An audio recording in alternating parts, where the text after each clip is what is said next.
Queridos amigos, en el flujo incesante de la vida, ¿alguna vez se han preguntado por qué las heridas más profundas suelen venir de las manos de aquellos que más nos aman? Y si la vida fuera un libro, ¿quién sería el que sostiene la pluma, escribiendo esos capítulos dolorosos que nunca quisiéramos releer? Hoy, juntos abriremos una página de las antiguas escrituras, la Carta a los Hebreos, capítulo 12, donde una voz que resuena a través de miles de años nos desafía a enfrentar una verdad. La disciplina no es nuestro enemigo, sino un compañero silencioso en el camino hacia la madurez. He vivido lo suficiente, he escrito lo bastante, como para saber que las mejores historias no son las más fáciles. Son esos capítulos llenos de lágrimas, donde el protagonista cae, se quiebra, y luego se levanta con un corazón más fuerte.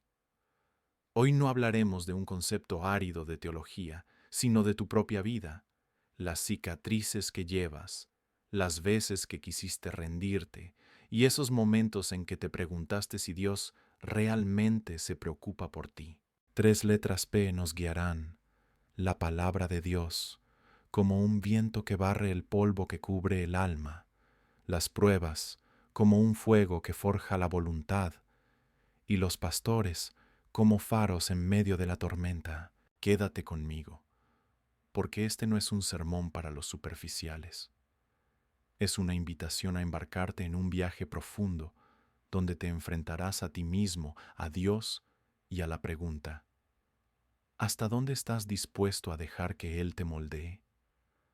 No te vayas aún, porque tal vez en los próximos minutos encuentres la llave para abrir esa puerta que has mantenido cerrada por tanto tiempo. Y te prometo, con toda la experiencia de quien ha escrito durante medio siglo, que lo que viene no solo rozará tus oídos, sino que sacudirá lo más hondo de tu ser. La carta a los Hebreos, por favor, la carta a los Hebreos. Vamos a estar viendo en esta tarde unos versículos, creo que muy interesantes, que nos van a venir muy bien. Carta de Hebreos, capítulo 12, por favor. Vamos a leer a partir del versículo 3. Hebreos, capítulo 12, a partir del versículo 3.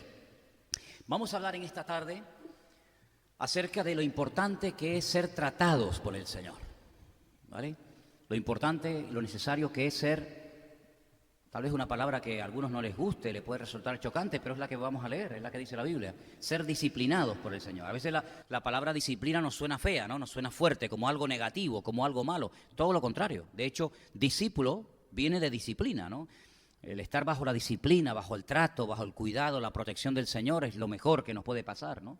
Y hay 3 puntos que quiero destacar en esta tarde que el Señor va a utilizar en momentos puntuales de nuestra vida. Los puede utilizar los 3 al mismo tiempo o, en fin, o escalonadamente. Y los 3 principios empiezan por la letra P, así que se los van a aprender muy fácilmente, más fácil imposible. Entonces vamos a arrancar a la lectura desde el versículo 3 y dice: considerad, tener presente, recordar, a aquel que sufrió tal contradicción de pecadores contra sí mismo. ¿De quién estamos hablando? El Señor Jesucristo. Para que vuestro ánimo no se canse hasta desmayar. Es decir, si piensas que en algún momento tú lo estás pasando mal, considera siempre que no hubo persona que recibió más críticas y más humillaciones y más ataques que él. Porque aún, dice el autor de esta carta, aún no habéis resistido hasta la sangre, combatiendo contra el pecado. Y habéis ya olvidado la exhortación que como a hijos se os dirige diciendo: hijo mío, no menosprecies la disciplina del Señor, ni desmayes cuando eres reprendido por Él. Y ese versículo es buenísimo, no me digan que no. Porque el Señor al que ama, disciplina. ¿Te das cuenta cómo la disciplina es buena? Y azota a todo aquel que recibe por hijo. Si soportáis la disciplina, miren lo que va a pasar. Si la soportamos, Dios nos va a tratar como a hijos. Porque ¿qué hijo es aquel a quien el Padre no disciplina. Pero si se os deja sin disciplina, y ahora dice algo tremendo, de la cual todos han sido participantes, entonces sois, fuerte, bastardos y no hijos. Fíjate lo importante que es la disciplina, el trato que Dios puede tener con una persona que acepta el trato de Dios, la disciplina de Dios, o que no la acepta y la rechaza y hasta la menosprecia. Fíjate la diferencia, ¿no? De ser tratado como un hijo a ser tratado como alguien que no tiene ningún derecho, un bastardo, ¿no? Por otra parte, ahora viene un ejemplo, tuvimos a nuestros padres terrenales que nos disciplinaban y los venerábamos, o los respetábamos. ¿Por qué no obedeceremos mucho más al Padre de los Espíritus y viviremos? Y a aquellos, nuestros padres, ¿verdad? Ciertamente por pocos días nos disciplinaban, como a ellos les parecía. Pero para lo que nos es, ¿qué? Provechoso, para que participemos de su santidad.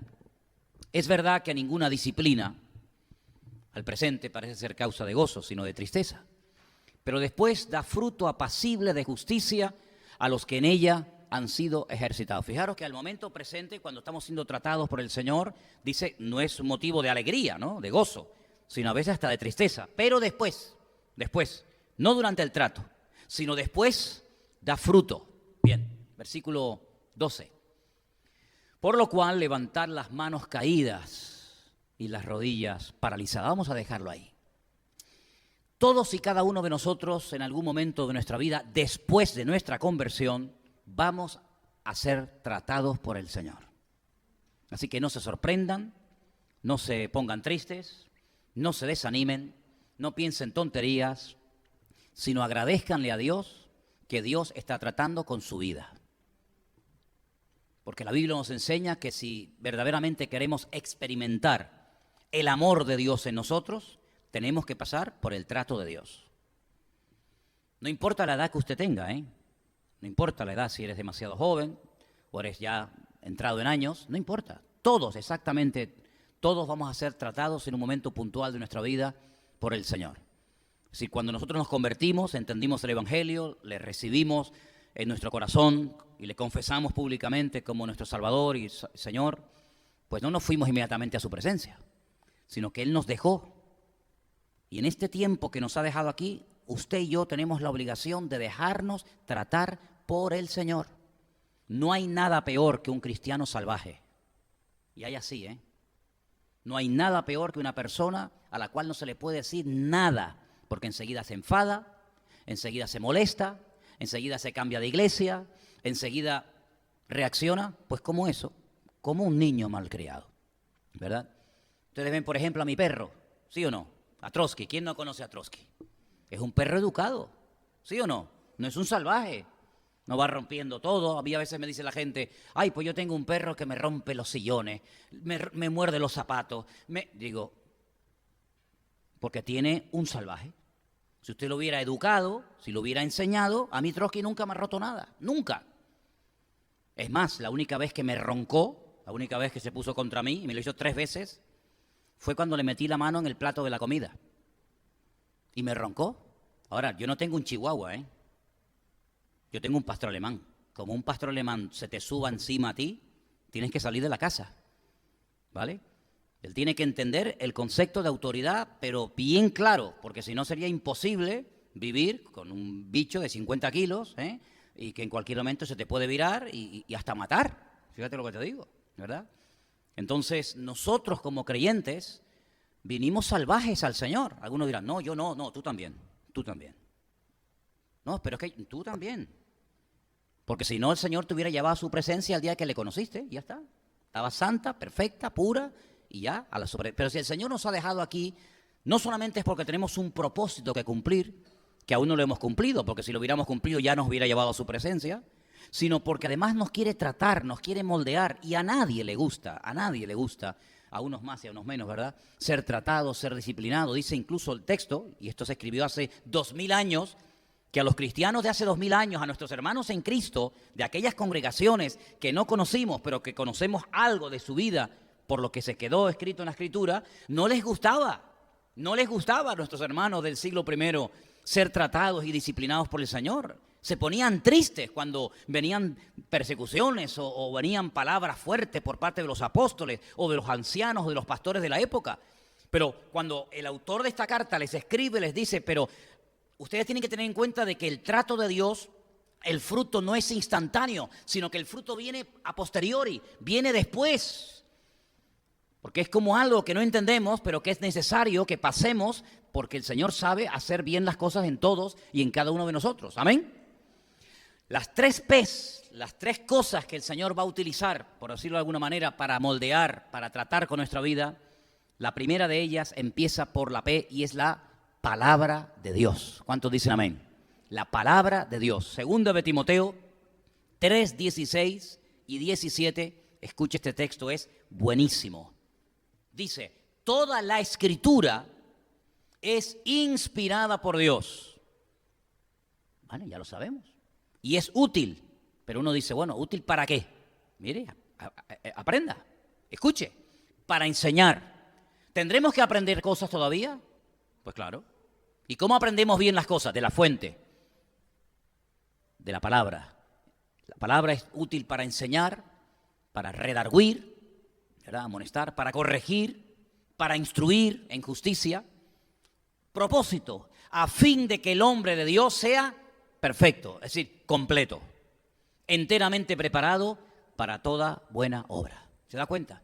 Dios va a utilizar la palabra como una espada para ir cortando de nuestra vida tradiciones, costumbres, hábitos, falsas creencias, falsas doctrinas, y eso no se arregla en 2 días. No porque el Señor no nos pueda cambiar en 2 días, porque el Señor no tiene problema en cambiarnos. El problema lo tenemos nosotros cuando le impedimos al Señor cambiarnos. Entonces a veces retrasamos el proceso, repito, no porque Dios no pueda hacerlo instantáneamente, sino porque Dios muchas veces se topa de frente con nuestra propia voluntad. Y al encontrarse con nuestra voluntad, frena, alarga el proceso de Dios en nuestra vida. Pero la palabra de Dios, cada vez que la abras, te expones, ¿eh? Cada vez que abras la Biblia te vas a exponer a que Dios en un momento determinado, ¡pum!, te indique, te señale algo de tu vida que no está bien. Porque la palabra de Dios es un espejo que no va a proyectar lo que a ti te gustaría, sino que va a proyectar tu realidad y nuestra realidad. Y a veces puede ser que nos sentamos aludidos. Y yo espero que ustedes, de vez en cuando, con los mensajes que se dan desde aquí, se sientan aludidos. Porque si no, entonces, ¿para qué vienen ustedes aquí? Hay gente que dice, ay, es que yo me siento tan bien en la iglesia. Bueno, pero a la iglesia no solamente se viene para sentirse bien. A veces uno puede salir de la iglesia sacudido y dice, oye, hoy no me he sentido muy bien, porque hoy parece que todo el mensaje fue para mí. Bueno, pero es que también la palabra de Dios a veces viene para animarnos y otras veces viene para decir, una cosa, este tema de tu vida privada, ¿cuándo lo vas a arreglar? A mí me hace gracia cuando le haces una pregunta a una persona que está mal y te dice, ¿se han dado cuenta? Tú dices a un niño, ¿qué hiciste? Él sabe lo que hizo. Él sabe, hombre, pero te dice, Él sabe lo que le estás diciendo. Y a veces el Señor te dice, oye, una cosita, ¿y este tema? Tú le dices al Señor, ¿verdad? Increíble, ¿no? Es como dando tiempo para ver qué le digo. Como esos políticos que le hacen una pregunta que no les gusta oír, cogen un vaso de agua, tragan y dicen, me alegro mucho que me haya hecho esa pregunta. Ya, falso, como una moneda de 6 pesetas, ¿no? ¿Verdad? Entonces la palabra, cuando tú la abres, puede ser que un día te encuentres con un salmo, con un pasaje, con un versículo que dices, ¡ay, qué bonito, cómo me ha animado este día! Pero cuidado, puede ser que te encuentres de lleno con una realidad que llevas años arrastrando y que usted no ha querido arreglar. Y ahí, ¡pam!, te descubre el Señor. Porque ¿saben una cosa, hermanos? No vamos a poder progresar si ocultamos cosas. Hay 2 versículos que parecen iguales. Se los voy a decir. Hay uno que dice, el que encubre no prosperará. ¿Han leído ese salmo? Perdón, ese proverbio. El que encubre no prosperará. Y luego hay otro que dice que el amor cubre multitud de pecados. Dice, pero ¿en qué quedamos? Vamos a ver. Claro, hermanos, a veces estamos muy pendientes de los defectos de los demás y con amor tenemos a veces pues que cubrir las faltas o las debilidades de cualquier hermano, de cualquier hermana, pero cuidado, no encubra, no intente echarle tierra a cosas tratando de taparlas, porque no hay nada que podamos utilizar para pasar desapercibidos ante la presencia de Dios. Miren, Caín mató a su hermano. Y no había gente delante, no había testigos, pero Dios le dijo, ¿dónde está tu hermano Abel? Mira cómo Dios lo descubrió. Y cuando Adán intentaba ocultarse de la presencia del Señor, el Señor sabía dónde estaba. Y cuando Acán metió la mano y robó lo que no tenía que haber robado, mira cómo el Señor sabía que ese era Acán, y había más de 2 millones y pico de población en aquel tiempo. Y cuando Josué dice, ¿pero por qué hemos perdido la guerra? Porque hay pecado entre ustedes. Y Josué dice, pues ¿cómo sé yo quién ha pecado? Es que no somos 4 o 5 personas, 20 o 30, somos millones de seres humanos. Bueno, pero Josué, tú no te preocupes porque yo te voy a mostrar dónde está el pecado. Y se lo mostró. Entonces, el Señor sabe siempre perfectamente cuál es nuestra debilidad, cuál es nuestro pecado, qué es lo que queremos ocultar. Pero si queremos verdaderamente crecer y madurar y avanzar, tenemos que dejarnos tratar por la palabra de Dios. Y la palabra de Dios es una espada que a veces viene a podar y a quitar ramas muertas y costumbres y hábitos que no están bien. Y cuando llegue ese momento, pues déjate tratar, déjate moldear, déjate cambiar por el Señor. Amén, hermanos. Déjate tratar por el Señor. A veces hay una falsa seguridad en nosotros. Sí, una falsa seguridad. No, aunque todos te nieguen, tú no te preocupes que yo voy a estar contigo hasta la muerte. Eso es una falsa seguridad. Estás confiando demasiado en tus fuerzas. Y mira quién fue el primero que le negó, el que dijo aquello. ¿Te das cuenta? Entonces a veces estamos como demasiado confiados en nuestra experiencia. Mire, yo cada vez me fío menos de mí mismo. Y usted tiene que tener cada día menos confianza en usted. Usted tiene que tener toda la confianza en el Señor, pero no confiar ni en sus años, ni en su experiencia, ni en sus títulos. Mira, y como dije hace poco allí en Italia cuando estuve, ni siquiera tengo fe en mi fe. Yo tengo fe solamente en Dios. Y nada más que en el Señor. Y Él es el único que puede obrar en mi vida y no es mi fuerza de voluntad, no es mi experiencia, no es mi capacidad, sino es el Señor el único que me puede cambiar cuando yo le dejo a Él que me cambie. ¿Cuántos dicen amén? Porque luego hay gente que va por la vida que no quieren cambiar. Pero claro, si el Señor se encuentra con personas que le dicen frontalmente con sus palabras o con sus actitudes que no quieren cambiar, pues el Señor no se va a meter donde no lo llaman. La segunda P que el Señor va a utilizar en nuestra vida para tratarnos y moldearnos, la encontramos también en el libro de Hebreos, capítulo 5, los versículos del 7 al 9. Se los voy a leer. Y Cristo, en los días de su carne, es decir, cuando estuvo entre nosotros, ofreciendo ruegos y súplicas con gran clamor y lágrimas al que le podía librar de la muerte, fue oído a causa de su temor reverente. Y aunque era hijo, este versículo es buenísimo, y aunque era hijo, por lo que padeció, aprendió la obediencia. Y habiendo sido perfeccionado, vino a ser autor de eterna salvación para todos los que le obedecen. Fíjate cómo el mismo Señor Jesucristo, el Mesías, tuvo que ser tratado, probado, varón experimentado en quebrantos, decía el profeta Isaías en el capítulo 53 que sería el Mesías en el futuro. Varón experimentado en quebrantos. Increíble. Y dice que por lo que padeció, aprendió la obediencia. Porque no nacemos con esa actitud a la obediencia, sino a veces todo lo contrario.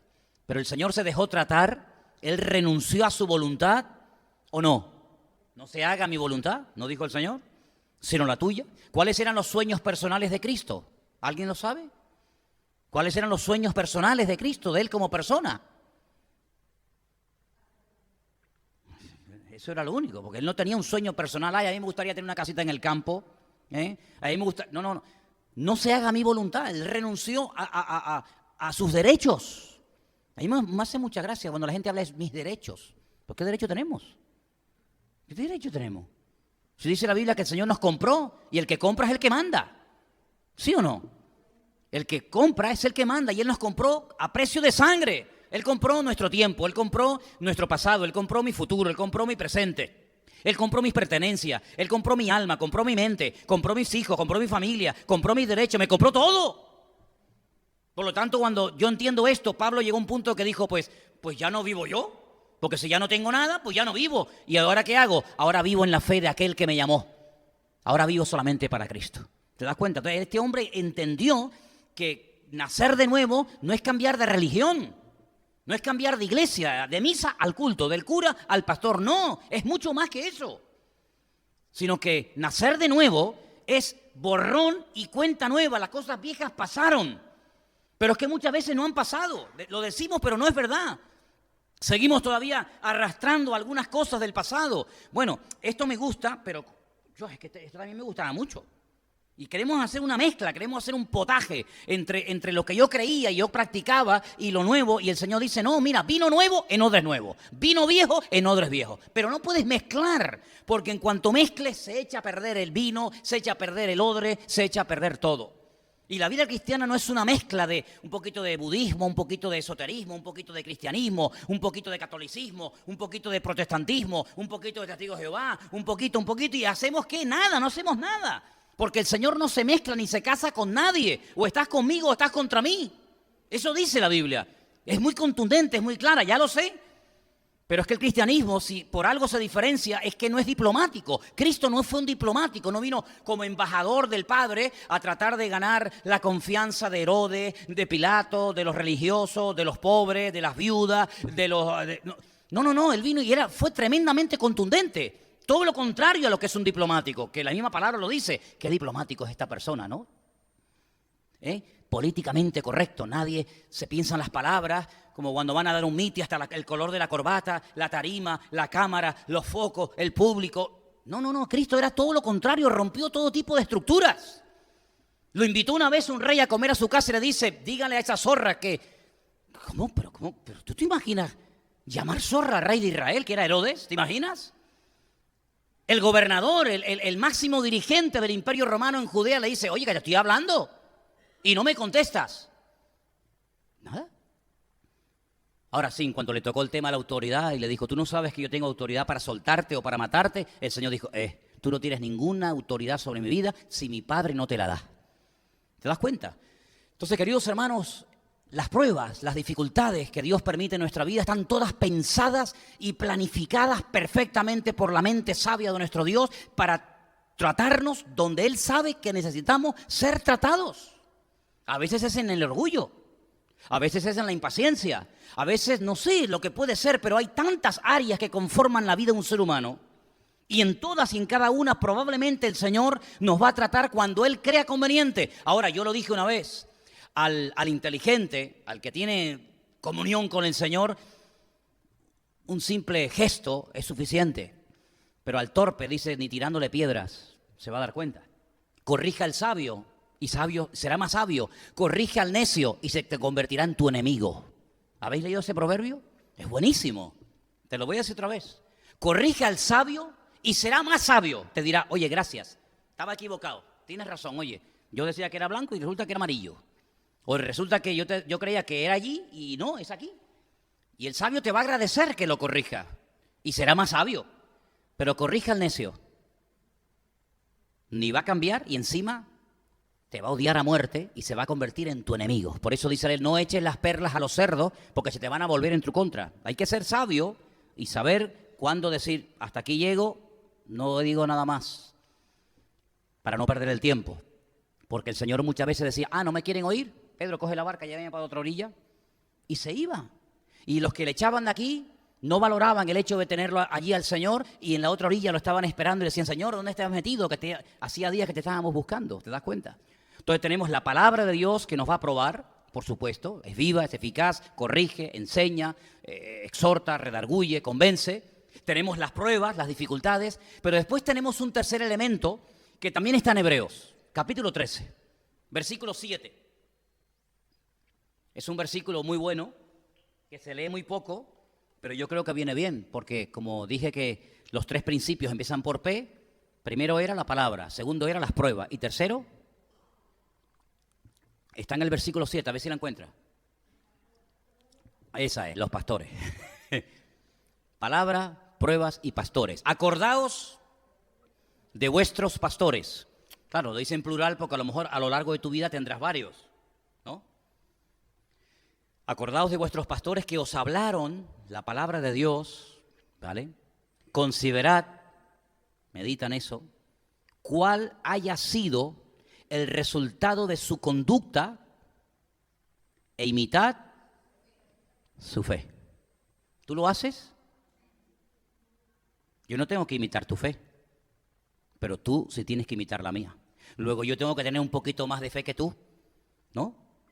Imitad la fe de vuestros pastores. Y los pastores, según la Biblia, no solamente son los responsables ante las congregaciones de dar palabra y enseñanza y tratar de ampliar el conocimiento de la congregación y llevarte a lugares de delicados pastos y animarte cuando estás desanimado y todo eso, sino que los pastores fundamentalmente tienen una obligación, y es la de corregir, es la de amonestar, es la de advertir, decir, mira, cuidado si te juntas demasiado con esta persona, porque tal vez tú no entiendes lo que yo te estoy diciendo ahora, porque no te puedo decir todo. Pero si tú te sigues juntando demasiado con esta gente, vas a terminar mal. Y claro, uno a veces dice, pero ¿y por qué me dice eso? Pues porque a veces uno tiene información que tú no tienes, ¿verdad? Y cuando un pastor te ama, no te va a pasar la mano. Cuando un pastor te ama, probablemente te va a decir, mira, lo que estás haciendo creo que no es correcto. ¿Por qué? Porque la palabra de Dios dice esto, esto, esto y aquello. Claro, sería el colmo que Él te diga que no hagas esto y Él lo esté haciendo. Por eso dice, considerad cuál ha sido el resultado de su conducta. Porque claro, si tú me estás diciendo que no tengo que robar y luego tú estás robando, pues ya me contarás, ¿no? Como aquellos que decían, haz lo que yo te digo, pero no lo que yo hago. No, cuidado. No, haz lo que yo te digo y haz lo que yo hago también. Yo no he llegado a ese extremo, pero Pablo decía, sed imitadores de mí. ¿Usted puede decir eso? Bueno, en algunos casos sí. Tampoco seamos tan humildes y tan ridículos. No, yo no puedo decir. Vamos a ver, ¿usted tiene fe en Dios? ¿Tiene fe en el Señor hoy por hoy, sí o no? Pues le puedes decir a alguien que no tiene, pues mire, imíteme a mí. ¿Usted lee la Biblia? Se encuentra con una persona que no cree en la Biblia, que la rechaza y dice, pero mire, imíteme a mí, lea la Biblia, imíteme a mí, venga a la iglesia conmigo, imíteme a mí, ponga su confianza en el Señor. Hay algunas áreas en las que, por favor, faltaría más. Claro que podemos decir, imíteme a mí en el sentido de que me estoy esforzando, amo al Señor, me congrego, leo su palabra, intento ampliar mi conocimiento, le alabo y le adoro. Mira, hermanos, que yo no sé cómo se alaba a Dios, porque yo me convertí en una iglesia que eso nos enseñaba. Pues mire, mírame a mí, tú mírame a mí y ¿cómo aprendimos muchas veces a orar? Pues a veces mirando a otros, ¿sí o no? Cuando yo llegué a la iglesia yo no sabía orar, porque una cosa es pedir y otra cosa es orar. Hay gente que no sabe orar. Yo les oigo, digo, ¿cómo todavía no ha aprendido a orar? Saben pedir, pero no saben orar. Orar es otra cosa. Orar es otra cosa.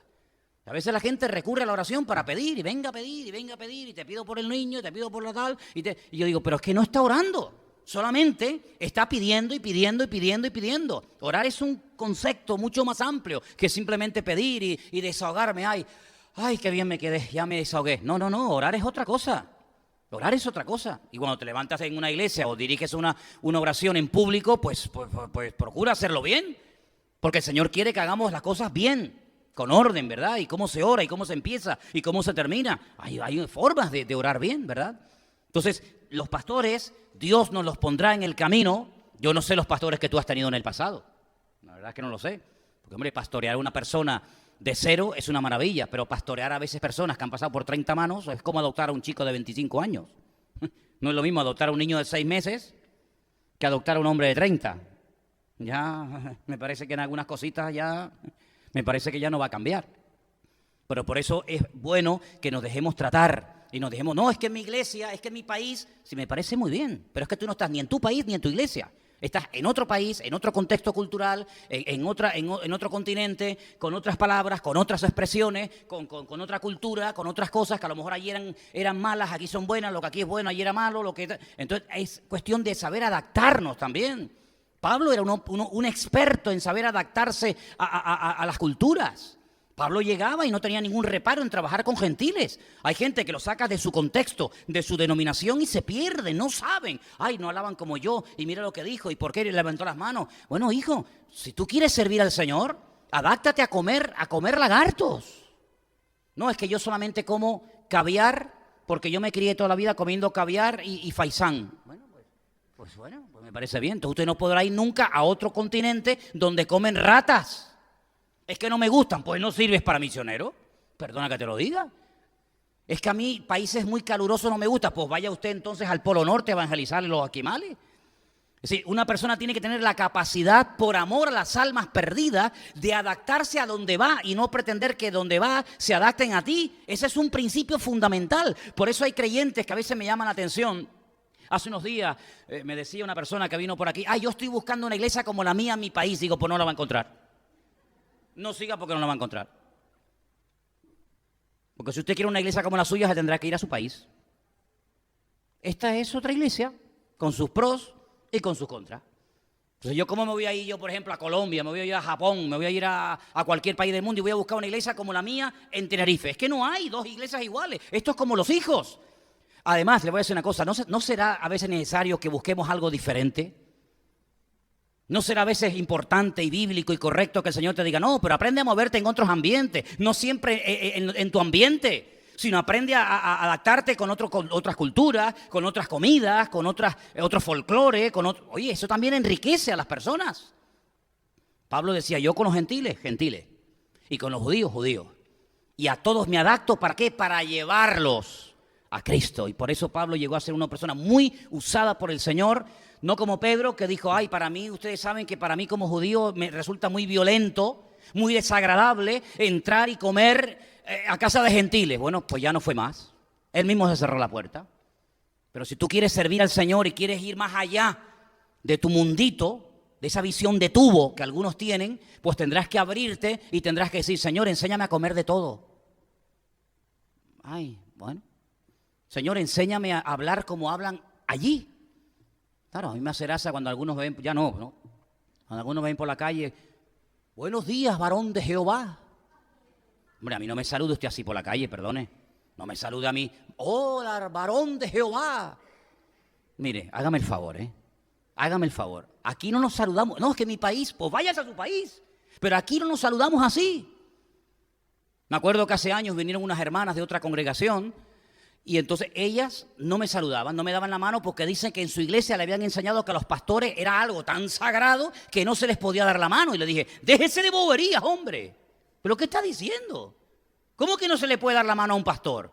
Y aquí arriba no subían porque le decían que aquí arriba era como el lugar santísimo, ¿no? El que subía aquí y no era pastor, ¡bum!, caía muerto.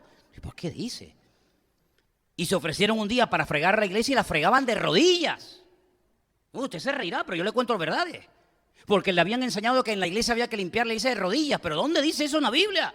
Y que ir a la playa era pecado. Digo, pero y yo le dije un día una pregunta. ¿La playa quién la hizo? ¿Quién creó el mar y las playas? ¿Quién las hizo? Bueno, aquí hay algunas artificiales, ¿no? Pero bueno, en resumen, ¿quién hizo las playas? El Señor. Bueno, pues el problema no está en la playa, el problema está en su cabeza. Es como el que está en la casa viendo la televisión. Si a usted le crea tropiezo a la televisión, usted no tiene la capacidad espiritual para tener una televisión en su casa. Le domina, luego quítela, pero a mí no me domina. Es como aquel que dice, es que en la Santa Cena poner vino es un tropiezo. ¿Para usted? Para mí no es ningún tropiezo, yo nunca he sido un borracho. Entonces, si para usted es un tropiezo beber vino, pues mire, póngale a este hermano Coca-Cola. Entonces, hermanos, es tiempo de crecer, es tiempo de madurar y darnos cuenta a qué mundo pertenecemos. Nosotros vivimos en este mundo, pero no somos de este mundo. Nuestros principios, nuestras creencias, nuestros criterios, nuestros valores de la vida son diferentes. Por eso hay cosas que a la gente del mundo le ofenden, que a nosotros no tienen por qué ofendernos. Una preguntita, ¿sabían que el mes que viene hay mundial? ¿Dónde es el próximo mundial, Natán? Una pregunta, hace unos días salió en televisión la lista de los convocados. Creo que son 23 o 24 futbolistas de diferentes equipos que han convocado la selección española para ir al mundial. ¿Te llamaron a ti, Natán? ¿No? ¿Santi? ¿Dónde está Santi? ¿Te llamaron? Cosa, ¿no? Miguel, ¿te llamaron a ti? ¿Elan? ¿No te llamaron? Sí, por Paraguay te llamaron, ¿no? Te llamó Paraguay, no me extraña. Así, con esa selección que tienen. ¿Verdad que los jóvenes que juegan en esta iglesia al fútbol, al no ver la lista, dicen, ay, Morata, el famoso Morata, no fue? Pero, ¿ustedes se han ofendido porque no los llamaron? No, ¿sabes por qué? Porque no esperabas. Bueno, hubiera sido un susto que te dijera, Santi, este año al Mundial de Rusia. Ay, mi madre, ¿qué hago? ¡Qué ridículo! Por favor, no me saque. Como no esperábamos que nos llamábamos, ¿por qué? Porque ni estamos en ese mundo, ni nos sentimos preparados, evidentemente, para estar en ese nivel de élite deportiva. No me siento ofendido, porque es que no esperaba que me llamaran. Hermanas, Hace poco se celebró una boda en Inglaterra. El príncipe, ¿cómo se llama? Harry. Oh, Sir Harry. Oh, yeah. Se casó con Mrs. ¿Cómo se llama la chica? Meghan. Oh, Mrs. Meghan and Sir Harry. ¿Les invitaron, hermanas? ¿Les invitaron, Yolanda? No te invitaron. ¿Cómo puede ser? ¿A ti, Isabel, que te gustan esas vainas? ¿No te invitaron? ¿Qué dice? Pepita, ¿te invitaron con la Pamela? No, nada. ¿Cómo puede ser eso? ¿Pero por qué no les invitaron? Porque ustedes no son de ese mundo. Ahora, ¿te imaginas que te llegue una carta del rey de Inglaterra o del príncipe de Inglaterra? Día tal en el palacio de... Welcome to be here. Voy a hacer una sorpresa. ¿Pero por qué no nos ofendimos? Porque no esperábamos que nos llamaran. ¿No te das cuenta que cuando no esperamos nada, no nos sentimos ofendidos? Pero si tú esperas que te llamen, que cuenten contigo, y no te llaman, te vas a sentir muy mal. ¿Por qué no me llamaron? ¿Y por qué va la penca esta y no me llaman a mí? Si yo soy más guapa que ella y yo juego mejor que el otro, ¿verdad? Y ahí empiezan los piques, los derechos, el yo valgo más que tú. Pero cuando no esperamos nada de los hombres, ni esperamos nada de nadie, no nos sentimos ofendidos, porque el que me tenía que llamar ya me llamó.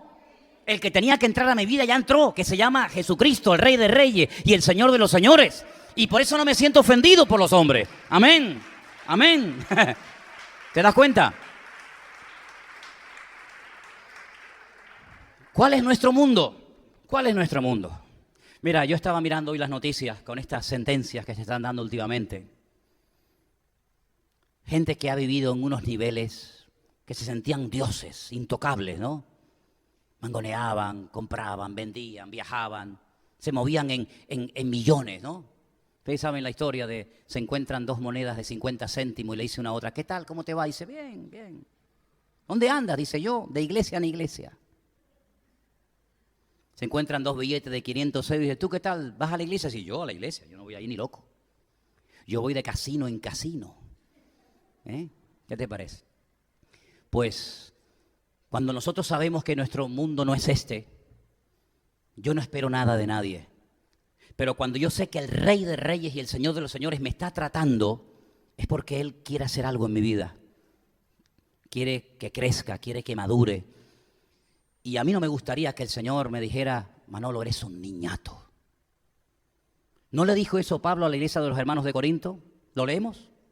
No te lo había dado, pero en 1 Corintios capítulo 3 hay unas palabras del apóstol Pablo a los hermanos nuestros de la iglesia de Corinto que son fuertes, pero están ahí en la Biblia y están para algo, para que aprendamos y tomemos nota.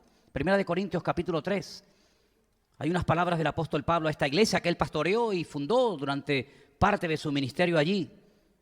Y dice lo siguiente, capítulo 3, a partir del versículo 1. De manera que yo, hermanos, no pude. Qué tremendo cuando quieres hacer algo y no puedes, o no te dejan. No pude hablaros como a espirituales, sino como a carnales.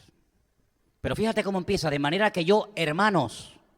¿Pero a quién le está escribiendo? A hermanos, a creyentes, a los miembros de la iglesia de Corinto. Dice, pero hermanos, yo no pude a ustedes tratarles, hablarles como a espirituales. Y la pregunta, ¿y por qué? Dice, porque sois niños en Cristo. Os di a beber leche, que es lo que se le da a los niños, y no vianda. Vianda es el alimento sólido, ¿verdad? Porque aún no erais capaces, ni sois. No es un problema del pasado. No, es que seguís igual. No es que no erais capaces, es que tampoco sois capaces en la actualidad. Porque aún sois carnales. Y ahora, claro, uno dice, pero bueno, vamos a ver qué pasa, que Pablo la tenía cogida con ellos. Como cuando decíamos, no, es que el profesor la tiene cogida conmigo. Ya. Siempre contigo. No hay otro más que tú, ¿no? No, Pablo no la tenía acogida con los corintios. Pablo amaba a los corintios. Él dice que no les amo. Dios sabe si les amo o no les amo. Claro que les amaba. Dice, pero es que el problema es que entre vosotros hay celos. Upa, feo es eso, contiendas, disensiones.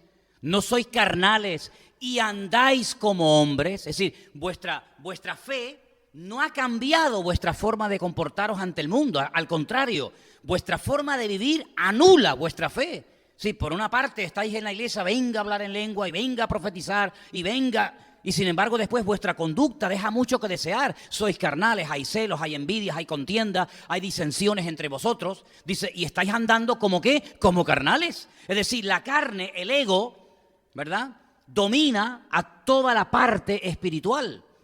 Sabéis que hay una lucha entre la carne y el espíritu. En Romanos capítulo 8 podéis leerlo, 7 y 8, dos capítulos extraordinarios. Pero cuando domina la carne, los celos, la envidia, ¿verdad?, los malos pensamientos, las malas actitudes, es la carne la que está prevaleciendo por encima del espíritu. Y Pablo dice, y en vuestro caso es la realidad de la iglesia. Dice, sois carnales. Diciendo uno, yo soy de Pablo, el otro, yo soy de Apolos. ¿No sois carnales? ¿Pasa aquí eso cuando yo salgo de viaje? ¿Quién me va a predicar? Ay, no me diga. Ay, qué bueno. ¿Pasa eso? Ustedes sabrán si pasa o no. Pero en la iglesia de Corinto pasaba. Luego, ustedes no están vacunados contra esa actitud, porque es la misma. ¿Quién? ¿Manolo? ¿Marco? ¿Anderson? ¿Perico? ¿Palote? Queda igual. ¿Pero qué dice ahí? ¿Quién es Pablo?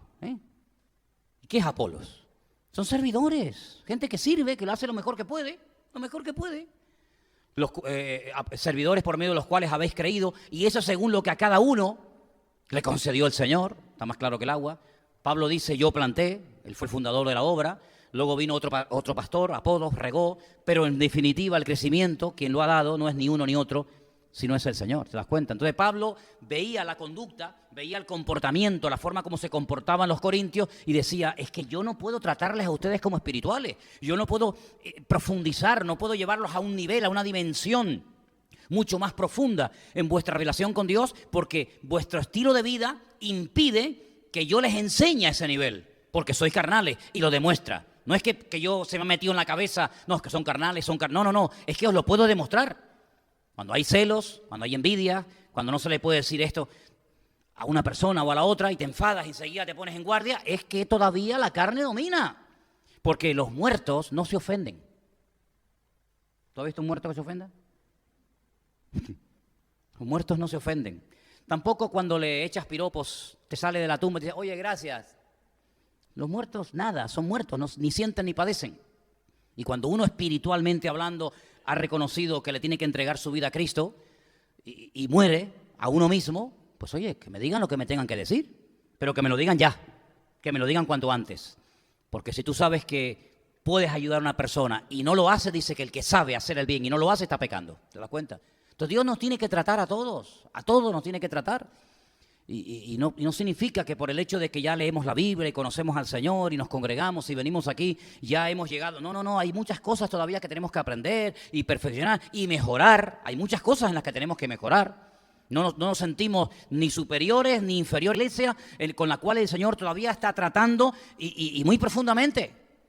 Y por eso muchas veces ustedes cuando termina un culto me dicen, oye, hoy el Señor me trató, hoy el Señor me habló. Gloria a Dios. Gloria a Dios. Sería una tragedia que el Señor no nos hablara. Sería una tragedia que el Señor no nos ministrara. ¿Cómo reaccionamos cuando el Señor trae una palabra? La persona que la está dando ni se entera de lo que está diciendo. Es la verdad, créanme. No es que nos ponemos de acuerdo. Oye, mira, dista tal y tal porque va ahí fulanito. No, es fulanito. No, es que yo ni me muevo así ni me moveré jamás. Pero el Señor sabe tu corazón, el Señor sabe tu vida, sabe lo que estás pasando en el hogar, sabe cuáles son tus pensamientos, tus temores, tus angustias, y el Señor viene, te trae a la iglesia y te habla. Pero cuidado, esa sensación de que el Señor me está hablando hoy es que la que está atrás está diciendo lo mismo, y el que está delante y el que está a derecha, es que todos nos exponemos ante el mismo Dios y ante la misma palabra. Y a través de la palabra, a través de las pruebas y luchas de la vida, y a través de los pastores, de los siervos de Dios, Dios moldea y perfecciona nuestra vida. Objetivo del Señor, que crezcamos, que maduremos.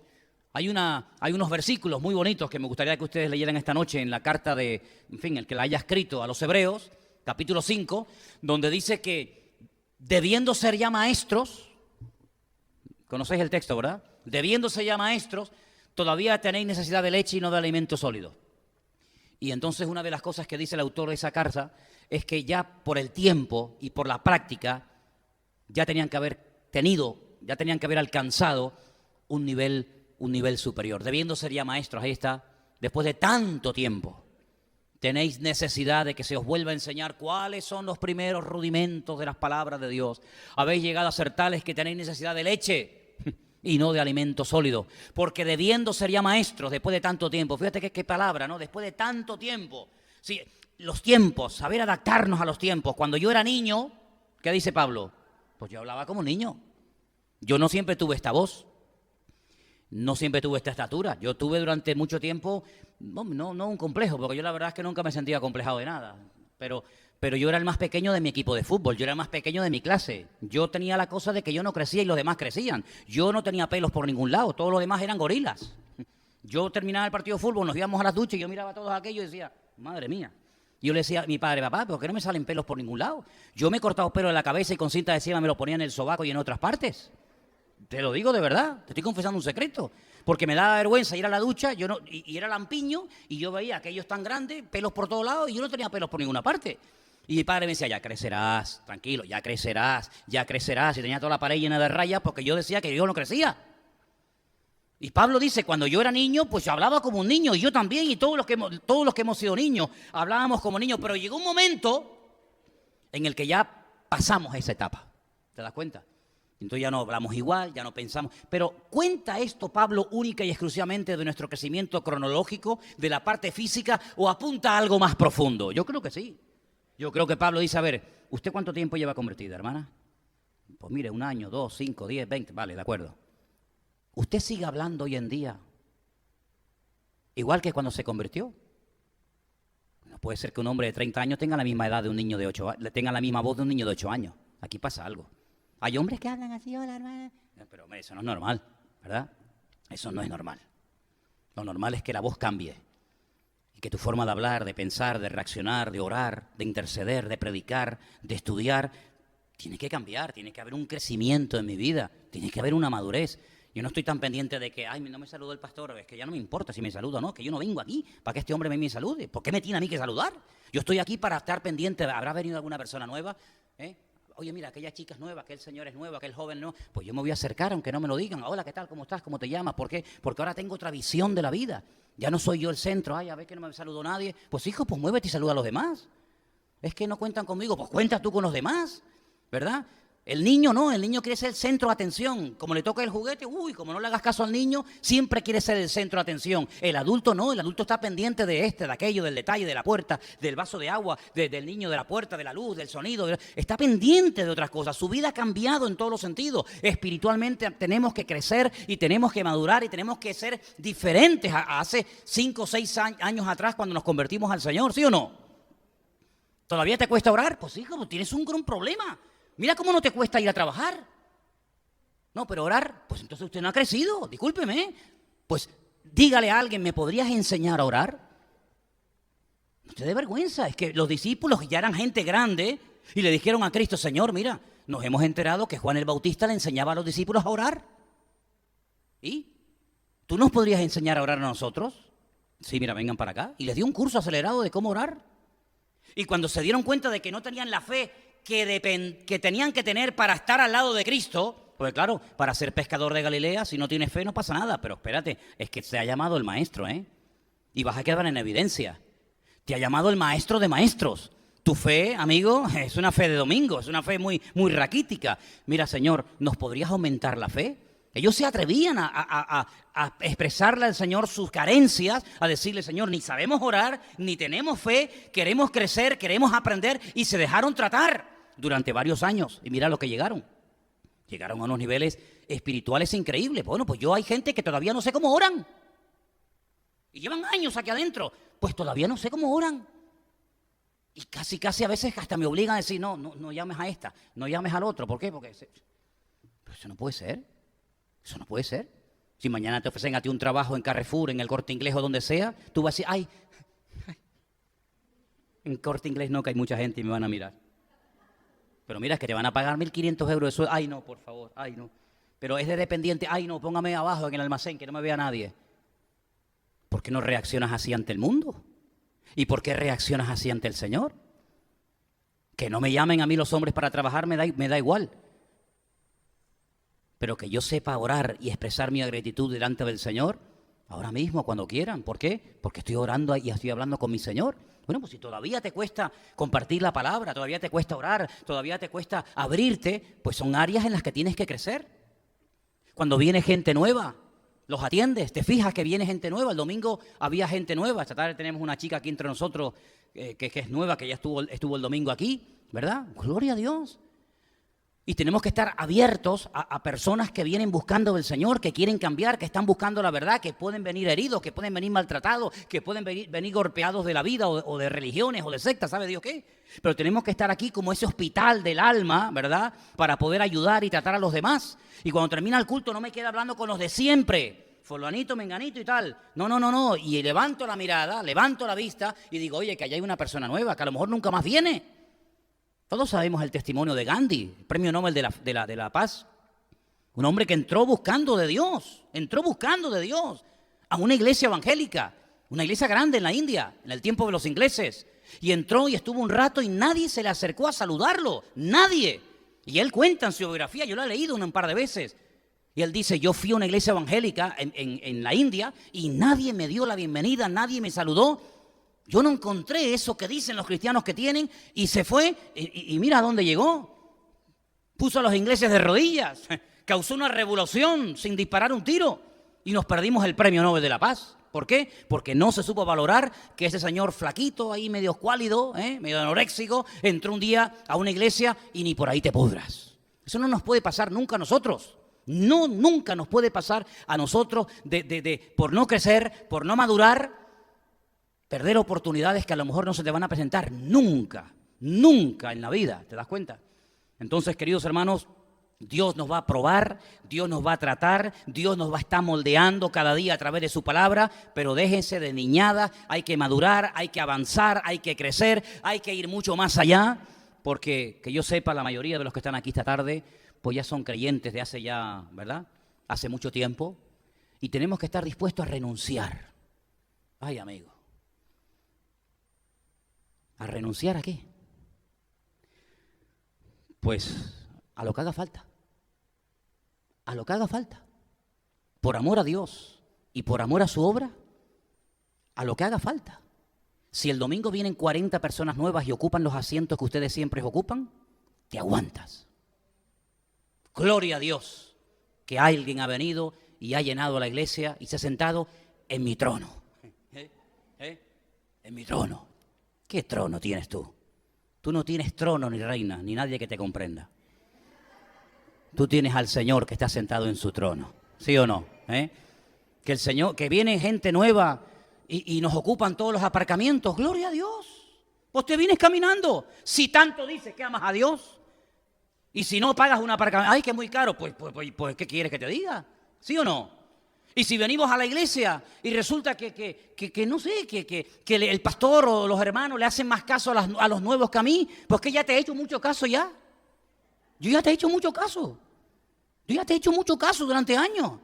Déjame que atienda a los nuevos. Déjame que me vuelque por los que están buscando del Señor. Tú ya estás en el redil, tú ya estás apuntado en el libro de la vida. Tú ya estás en el saco, permíteme la expresión. Pero a lo mejor hay gente que a lo mejor viene y oye, y es la primera o última vez, o lo mata un coche al salir, yo qué sé, lo que te digo, fíjate. Entonces, estar pendiente de la necesidad ajena, eso es una señal de madurez y de crecimiento espiritual. ¿Cuántos dicen amén? Y el domingo voy a leer algo que no sé por qué.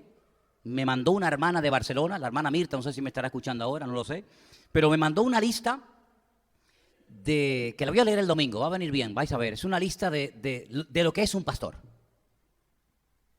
De lo que es un pastor. Me acuerdo que una vez, cuando estábamos en el barrio de la Salud, ¿os acordáis? Yo puse una pizarra, me bajé del púlpito, puse una pizarra y le dije, hermanos, yo me voy a ir a la iglesia, siento que mi tiempo aquí se ha terminado, pero me gustaría que ustedes me dijeran qué tipo de pastor les gustaría tener. Así que tengo aquí un rotulador y díganme ustedes qué les parece. Y entonces empezamos a apuntar y apuntar y apuntar y apuntar y apuntar cosas. Bueno, apuntamos, hicimos una lista tan grande de cosas que no están ni en la Biblia. Incluso una hermana dice, bueno, y queremos un hermano que sea un poco psicólogo. Digo, sí, parapsicólogo también, ¿no? Es decir, una lista impresionante de requisitos y de condiciones. Pero ¿sabes una cosa? Sería muy bueno que en esta tarde todos y cada uno de los que estamos aquí le dijéramos al Señor, Señor, si tú quieres utilizar mi vida en este momento tal y como yo estoy, cuenta conmigo. Tenemos folletos que no se han repartido, tenemos tarjetas que no se han repartido, tenemos unos folletos especiales que se han hecho para lo del Día de Canarias, tenemos Biblias, tenemos Nuevos Testamentos. Hermanos, tenemos todo en la mano para poder hablarle como mínimo a una persona al día, a la semana, del amor del Señor. Y hay tanta necesidad. Yo creo con todo mi corazón que España es un país muy necesitado espiritualmente hablando. Creo que España está espiritualmente en coma, herida de muerte totalmente. Me da igual si entran unos o salen otros. Lo que este país necesita es una renovación espiritual, pero la renovación espiritual por donde primero va a empezar es por nosotros, por la casa de Dios, por los que nos llamamos cristianos, hijos e hijas de Dios. Y por eso me gustaría que en esta tarde cerráramos nuestros ojos, inclines tu rostro en señal de respeto y le digas al Señor: Señor, si mi vida te es útil, si en algo te puedo servir, cuenta conmigo, Señor. Si mi boca, si mis manos, si mis pies, si lo que tengo y lo que soy te pueden servir, los puedes utilizar como instrumento en tus manos en un momento determinado, cuenta conmigo, Señor. Trata con mi vida. Háblame y ministrame cada día a través de tu bendita palabra.